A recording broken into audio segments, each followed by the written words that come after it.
ইসরায়েলের হাইপারসোনিক ক্ষেপণাস্ত্র হামলার দাবি করেছে ইয়েমেনের বিদ্রোহী গোষ্ঠী হুতিরা। সোমবার 16 ডিসেম্বর ইয়েমেনের টেলিভিশনে দেওয়া এক বক্তব্যে হুতি বিদ্রোহীদের মুখপাত্র ইয়াহিয়া সারি বলেন, ইসরায়েলের মধ্যাঞ্চল লক্ষ্য করে একটি ক্ষেপণাস্ত্র হামলা চালানো হয়েছে।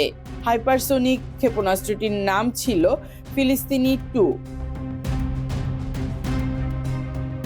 গাজায় ইসরায়েলের হত্যাযজ্ঞের প্রতিক্রিয়ায় হাইপারসোনিক ক্ষেপণাস্ত্র হামলার কথা জানিয়েছে হুতিরা। গাজায় যুদ্ধ বন্ধ না করা পর্যন্ত ইসরায়েলকে লক্ষ্য করে এই ধরনের হামলা অব্যাহত রাখার ঘোষণা দিয়েছে তারা। হুতিরা নিজেদের হাইপারসোনিক ক্ষেপণাস্ত্র হামলা সফলতার সঙ্গে লক্ষ্য অর্জন করেছে বলে দাবি করেছে।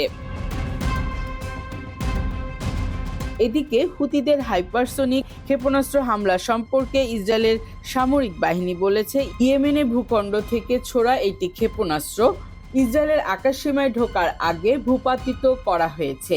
দেশটির এক মুখপাত্র বলেন, ক্ষেপণাস্ত্র ও রকেট হামলা নিয়ে সতর্কতা জারি করা হয়েছিল, কারণ তা ঠেকাতে গিয়ে টুকরো টুকরো অংশ পড়ার শঙ্কা ছিল।